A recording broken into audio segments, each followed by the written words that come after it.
Today we are going to start inverse trigonometric function.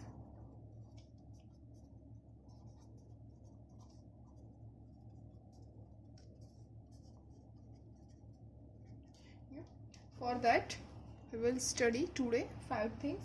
First one is inverse of a function, second one is type of function, third one is condition for inverse of a function to exist, fourth one is principal value branch for inverse trigonometric functions, and fifth one is graphical connection between a function and its inverse. तो first one क्या है? Inverse of a function. तो we have already studied that what is the inverse of a function.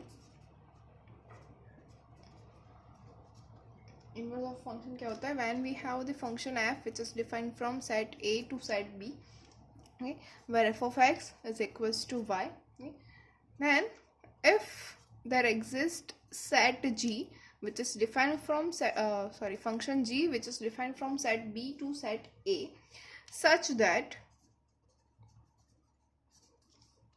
g of y is equals to x, okay, then we can say that G is a f inverse function. Okay, as example, if I want to say, suppose हमारे पास है function of 1 is equals to 2, that is f of 1 की value जब भी हम function में रखेंगे तो हमारे पास आंसर मिलेगा 2. Then if we have g of 2 is equals to 1, then we can say that g equals to f inverse. Okay, क्या होता है f अगर a से b पे डिफाइन किया हो, f of x equals to y हो रहा है और उसके लिए हमें एक g मिल रहा है जो b to a डिफाइन किया हुआ हो और g of y equals to x मिल रहा है, तो g इज f इनवर्स होगा. ये हमने लास्ट लेक्चर में सारे f इनवर्स के फंक्शन के एग्जांपल्स कर लिए हैं. तो you all know that what is inverse of a function. Okay, उसके बाद है types of a function.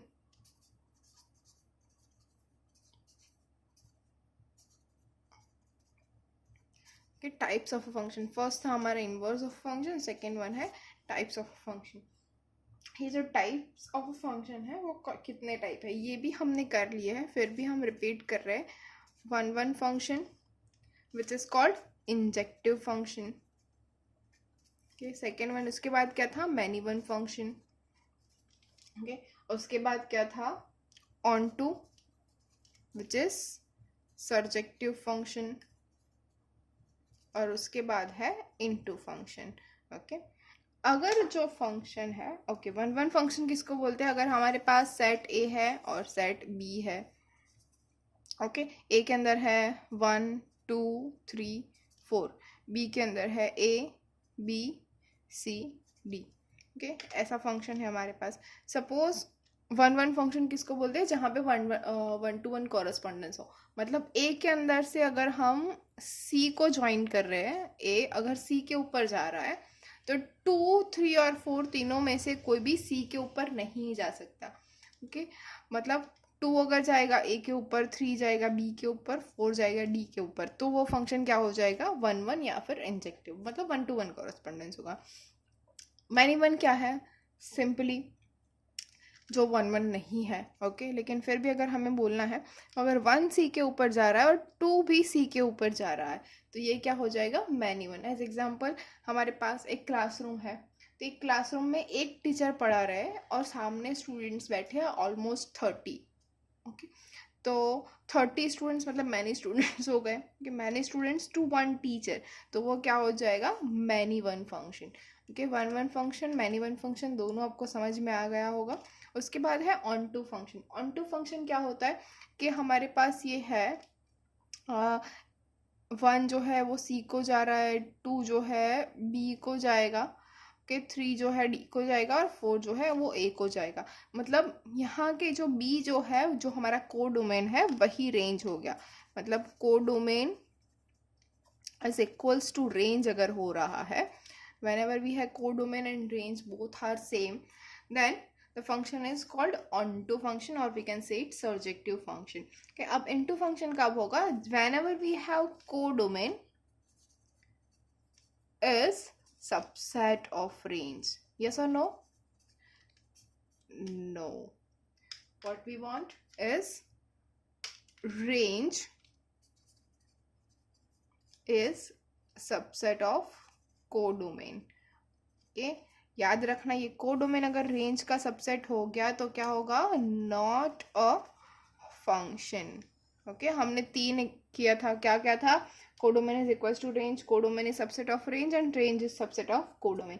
Whenever we have range is subset of codomain, मतलब यहाँ पे ए बी सी डी है तो इसमें से कोई एक बच जा रहा है या एक से ज़्यादा बच रहे हैं। ओके, मतलब या फिर 1 हमें जा रहा है सी के ऊपर, 2 जा रहा है सी के ऊपर, 3 जा रहा है सी के ऊपर और 4 जा रहा है ए के ऊपर। तो यहाँ पे हमारे पास लेफ्ट वन क्या है, बी और डी, बी और डी दोनों रह गए हैं। तो क्या हो जाएगा, range is subset of codomain. तो ये फंक्शन कौन सा हो जाएगा, into function. We also know that if the function is 1 1 and onto which is bijective, मतलब सर्जेक्टिव और इंजेक्टिव दोनों है तो वो फंक्शन क्या हो जाएगा, बाइजेक्टिव हो जाएगा। ओके, अगर वो फंक्शन बाइजेक्टिव है तो देन इनवर्स एग्जिस्ट। ओके, तो उसका एक इनवर्स हमें मिलेगा। अगर फंक्शन बाइजेक्टिव है तो ही उसका इनवर्स मिलेगा, ये हमें पता है, तो हमने इनवर्स फंक्शन कर लिया है। तो अब इनवर्स ट्रिग्नोमेट्रिक फंक्शन, ये कंडीशन है हमारे पास फुलफिल होनी चाहिए, 1 1 और ऑनटू दोनों होने चाहिए। कैसे, अब एफ इनवर्स हमें कैसे मिल सकता है और कैसे नहीं मिल सकता।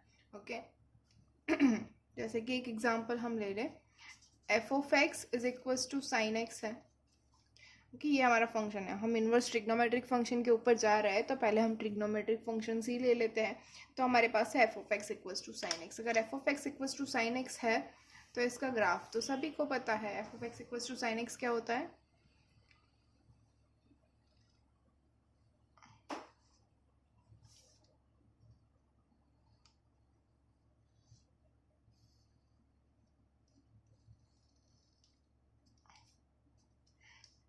कि ये हो गया हमारा f of x equals to sine x का ग्राफ।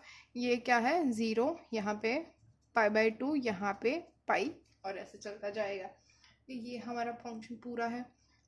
लेकिन यहाँ पे हमें अगर हम कुछ वैल्यूज ले लें, दैट इज एफ ऑफ 0 हमें क्या मिल रहा है, 0, एफ ऑफ पाई क्या मिल रहा है, 0, एफ ऑफ 2 पाई क्या मिल रहा है, 0। ओके, तो हमारा ये जो फंक्शन है वो अगर डिफाइन हो रहा है, ओके, तो ये हमारा, हम इसको अगर लिख ले f of x equals to y है, तो y की वैल्यू 0 है, ये हमारे कोडोमेन और रेंज में आ जाएगा 0, राइट। अब अगर क्या हम इसको लिख सकते हैं x equals to f inverse y, okay, मतलब एफ इनवर्स y है तो एफ इनवर्स 0 अगर हम लिखे, राइट, एफ इनवर्स 0 अगर हम लिख रहे हैं तो x की वैल्यू क्या मिलेगी, तो हमें 0 भी मिलेगा, पाई भी मिलेगा, 2 पाई भी मिलेगा, आगे बढ़ते जाएंगे 3 पाई अप टू, मतलब एंड सो ऑन चलता ही जाएगा, चलता ही जाएगा। तो ये जो 0 है वो, सपोज ये हमारे पास दो फंक्शन है, दो सेट है ए और बी, ए के अंदर है 0 और बी के अंदर है 0 पाई, 2 पाई, 3 पाई, तो ये 0 कहाँ कहाँ पे अटैच होगा, 0 0 पे जाएगा, पाई पे जाएगा, 2 पाई पे जाएगा, 3 पाई पे जाएगा। तो क्या ये पॉसिबल है, ये तो नॉट फंक्शन हो गया, not a function. Okay, domain में से इतने सारे लाइंस तो नहीं निकल सकते ना एक ही में से, तो इसका क्या इन्वर्स एग्जिस्ट होगा, ये तो फंक्शन ही नहीं हो रहा है तो इसका इन्वर्स एग्जिस्ट नहीं होगा। इसीलिए हमें यहाँ पे 1 1 होना चाहिए, तो 1 1 ही नहीं हो रहा है, अब हमें चाहिए ऑन टू बी। ओके, तो ये जो है साइन एक्स वो क्या हो सकता है, R/R नहीं हो सकता है, साइन एक्स R/R नहीं हो सकता है real number two real number. क्यों, क्योंकि हमारे डोमेन में क्या है, डोमेन में सारे के सारे वैल्यूज हैं, और रेंज क्या है हमारी, रेंज है -1 to 1। Okay, we all know that sine की रेंज क्या होती है, -1 to 1। अगर -1 to 1 उसकी रेंज है कि तो यहाँ पे जो R है उसकी वजह से वो ऑन टू नहीं होगा, यहाँ पे ये 1 1 नहीं हो रहा है, अब रेंज की वजह से वो ऑन टू नहीं हो रहा है, तो साइन एक्स R/R जो होगा वो, उसके लिए ये फंक्शन का इन्वर्स एग्जिस्ट नहीं होगा। ओके, उसके बाद अगर हम नेक्स्ट अगर देखें, ओके, तो हाँ, तो हमने यहाँ पे देखा कि साइन जो है वो आर टू आर डिफाइन नहीं हो रहा है। आर टू आर के लिए इसका इन्वर्स फंक्शन नहीं मिलेगा, लेकिन हमारा तो चैप्टर का नाम ही है इन्वर्स ट्रिग्नोमेट्रिक फंक्शन, मतलब फंक्शन तो एग्जिस्ट करता ही होगा, अदरवाइज तो ऐसा नाम ही नहीं होता, ऐसा चैप्टर ही नहीं होता हमें हमारे पढ़ाई में। ओके, तो इन्वर्स ट्रिग्नोमेट्रिक फंक्शंस है लेकिन उसके डोमेन, कोडोमेन, रेंज ये सब डिफरेंट है। कौन सी होंगी उनकी रेंज और डोमेन, वो हम देखते हैं कैसे। तो उसके लिए हम क्या पढ़ेंगे, next one is finding the principal value branch for an inverse trigo function. Okay, क्या है, फाइंडिंग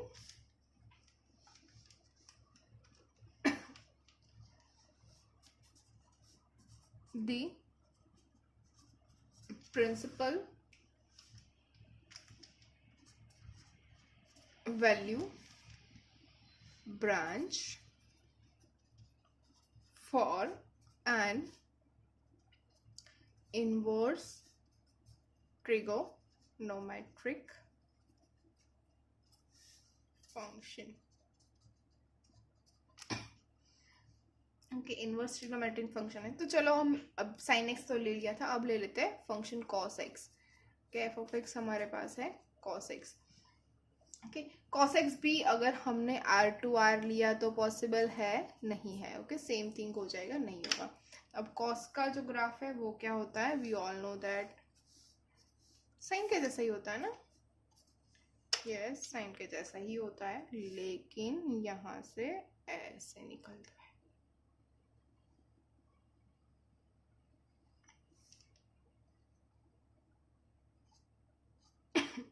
ये हो गया कॉस का ग्राफ। ओके, अब कॉस की देखो वैल्यू कहाँ पे चेंज हो रही है, हमें क्या चाहिए, 1 और ऑड 2 फंक्शन चाहिए। ओके, तो यहाँ से मतलब ये 0 से लेके ये हो गया 0, ये हो गया π/2 और ये हो गया पाई। ओके, तब देखो 0 से लेके पाई, उसमें सारी की सारी वैल्यू आ जाती है -1 से 1। ओके, और कोई वैल्यू है यहाँ पे, नहीं। क्यों, कॉस फंक्शन -1 से 1 के बीच में ही है। ओके, तो हम कॉस एक्स ऐसे डिफाइन करेंगे, cos x is define. Okay, उसका डोमेन क्या हो जाएगा, फ्रॉम 0 to π, 0 to π के बीच में ही है फंक्शन। अब उसके बाद इसकी रेंज क्या हो जाएगी, -1 to 1। अगर हम ऐसे इसको डिफाइन कर ले, 0 to π इसका डोमेन है और उसकी को डोमेन है -1 to 1, तो हमारा codomain is equals to range हो जाएगा। ओके, तो अब अगर हम cos इनवर्स x, ध्यान रखिएगा cos इनवर्स x ऐसा लिखा जाता है, cos inverse x is not equals to sec x। Okay, हमेशा ये याद रखना, cos इनवर्स x जो है वो इनवर्स फंक्शन है, वो रेसिप्रोकल नहीं है cos x का। कि तो cos इनवर्स x जो है इनवर्स फंक्शन के अंदर हम जाएंगे तो क्या हो जाएगा, को डोमेन जो है वो डोमेन बन जाएगा और डोमेन जो है वो को डोमेन बन जाएगा। ओके, तो ये क्या हो जाएगा, -1 to 0 to π। ये हमारा फंक्शन हो गया cos इनवर्स x। अब देखिए दोनों फंक्शन 1 और ऑन टू है, यस है, तो फिर इसका इनवर्स एग्जिस्ट करेगा।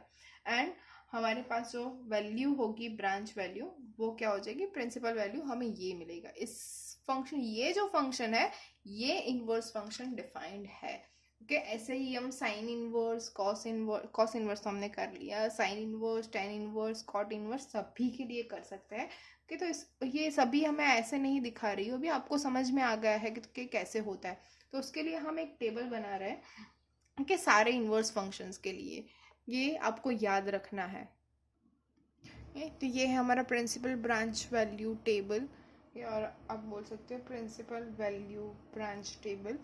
ओके, मैंने यहाँ पे लिखने में मिस्टेक कर दी है, प्रिंसिपल वैल्यू ब्रांच टेबल होगा, और इसको हम बोलेंगे PVB टेबल।